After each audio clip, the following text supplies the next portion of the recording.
यदि सरल रेखा 2x minus 3y plus 17 बराबर 0 बिंदुओं 7, 17 तथा 15 बीटा से होकर जाने वाली रेखा के लंबवत है तो बीटा बराबर है। तो हम जानते हैं कि जब यहाँ पर हमें क्या दे रखा है, दो रेखाएं लंबवत है, और हम जानते हैं जब दो रेखाएं L1 लंबवत होती है L2, तो दोनों की जो प्रवणताओं का गुणनफल होता है M1 गुणा M2, ये हमारे पास क्या होता है -1। अब यहाँ पर पहली रेखा में क्या दे रखी है 2x माइनस 3y प्लस 17 बराबर 0, तो ढाल रूप में हमारे पास, प्रवणता के रूप में हमारे पास रेखा का मानक समीकरण होता है y बराबर mx प्लस c, जहां पर m क्या होती है रेखा की प्रवणता। तो इसको मैं इस रूप में लिखूंगा, तो ये हमारे पास क्या हो जाएगा, माइनस का 3y इधर जाएगा तो 3y बराबर हो जाएगा हमारे पास 2x प्लस 17। तो यहां से y का मान कितना आ जाएगा, 3 का भाग दूंगा तो ये आ जाएगा 2/3x प्लस 17/3। तो इस रेखा की प्रवणता हमारे पास क्या हो जाएगा, यहाँ पर जो x का गुणांक होता है वो क्या होती है प्रवणता, तो इस रेखा की प्रवणता हो जाएगी, इसको मैं मान लो पहली रेखा L1 बोलता हूं तो इसकी प्रवणता हो जाएगी M1, ये हो जाएगा हमारे पास 2/3। अब दूसरी रेखा हमारे पास क्या दे रखी है, इन दोनों बिंदुओं से गुजरती है, तो दो बिंदुओं से गुजरने वाली रेखा, जैसे हमारे पास पहला बिंदु है x1 y1 और दूसरा बिंदु है हमारे पास x2 और y2, तो इन दोनों से गुजरने वाली रेखा की प्रवणता होती है m बराबर y2 माइनस का y1 बटा x2 माइनस का x1। अब यहाँ पर हमारे पास क्या है 7, 17 और 15 बीटा, तो हमारे पास प्रवणता क्या आ जाएगी,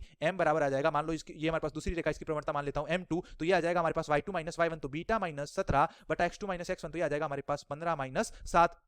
बीटा माइनस 17 हो जाएगा हमारे पास, ऊपर तो बीटा माइनस 17 ही रहेगा, नीचे 15 में से 7 जाएंगे तो ये हो जाएगा हमारे पास 8। अब m1 गुणा m2 का मान कितना था, दोनों लंबवत है तो -1, तो m1 तो हो जाएगा हमारे पास 2/3 गुणा m2 हो जाएगा हमारे पास बीटा माइनस का 17/8 बराबर हमारे पास कितना आ जाएगा -1, 2 से कट जाएगा हमारे पास 8, 4 बार 4 × 3 कितना हो जाएगा 12, 12 का यहाँ पर गुणा होगा तो बीटा माइनस 17 का मान आ जाएगा हमारे पास, बीटा माइनस 17 बराबर माइनस का 12, माइनस 17 इधर आएगा तो प्लस का 17 हो जाएगा, तो 17 माइनस 12 तो हमारे पास कितना हो जाएगा, बीटा का मान हो जाएगा हमारे पास प्लस का 17 माइनस 12, और ये आ जाएगा हमारे पास 5।